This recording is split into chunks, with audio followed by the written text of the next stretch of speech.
Isa ng ganap na bagyo ang ating minomonitor na LPA mga kababayan at ito'y tatawagin sa bagyong Neneng o pangalang bagyong Neneng mga ka-great. Ito naman po yung ating inaasahang possible direksyon. Bagaman ito'y bagyo, makikita natin na medyo mahinang klase lamang po ito ng bagyo but ito naman pong habagat yung kanyang papalakasin na magdudulot ng pag-ulan muli sa malaking bahagi ng Luzon. Ngayon makikita natin bukas yung kanyang movement patungo sa bahagi nito pong part ng Taiwan. And then makikita natin maaaring maglandfall po dyan mga kababayan at mababaw naman po yung chance na ito'y bababa sa bahagi ng ating Luzon area mga ka-great. But yung nakikita natin kulay dilaw, yan naman po yung kanyang papalakasin. Samantala, maliban po sa bagyo na yan na si Bagyong Neneng, meron tayong inaasahan pa na ito'y malakas na bagyo. Makikita natin mula sa labas po ng ating pong bansa, mga kababayan, ito yung kanyang senaryo. Inaasahan unti-unting lalapit sa bahagi at maaaring papasok na ating boundary. Pagitan po yan sa araw po ng Martes by next week.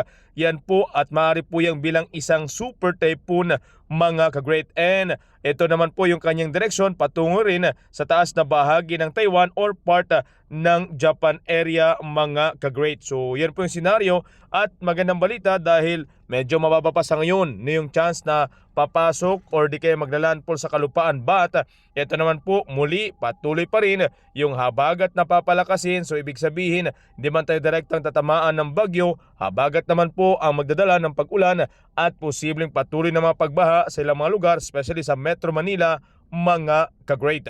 Sa huling update ng ating pag-asa, ito nga po yung bagyong si Neneng ay nasa 1,035 kilometers ng east of extreme northern Luzon. Samantala, yung isa naman pong LPA sa western side na bahagi ng bansa, part po yan ng Calayan, Cagayan, nasa 450 kilometers ang layo.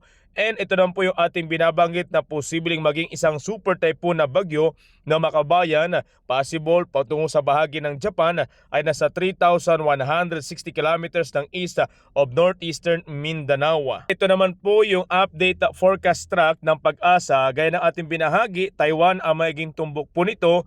Pagitan po yan ng Huwebes. So bukas, araw po ng Miyerkules, tutumbukin nito yung direksyon patungo doon. But yun nga po yung habagat, yung maaari pong kanyang papalakasin sa ating pong bansa na sa magbadala po ng mga pag-ulan. Ang pag-uusapan natin sa kasalukuyan, ang malaking bahagi ng Palawan ngayon ay nababalot ng kumpol na kalapan na siyang nakaranas po ng kalat-kalat na pag-ulan.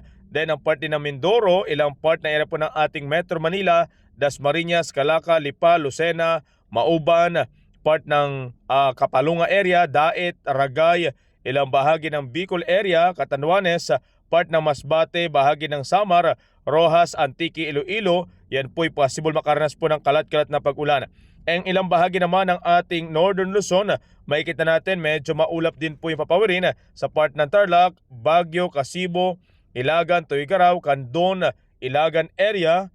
And then ilang part naman ng ating Mindanao sa part ng Davao, bahagi ng Jensan, ang Palimbang, Coronadal, Tagum area, Banganga at Caraga. So yan po asan po yung makulimlim at maulap na papawirin. Pero sa Zamboanga City, Hulusulu, Cagayan de Oro, bahagi ng ating pong Cotabato, Surigao, medyo okay ang panahon at ilang part ng Bohol, part ng Leyte, bahagi ng Dumaguete area, makikita natin medyo maganda ang panahon mga kababayan. The rest lang po yung makikita natin medyo maulap. Yan po possible makaranas ng kalat-kalat na pag-ulan.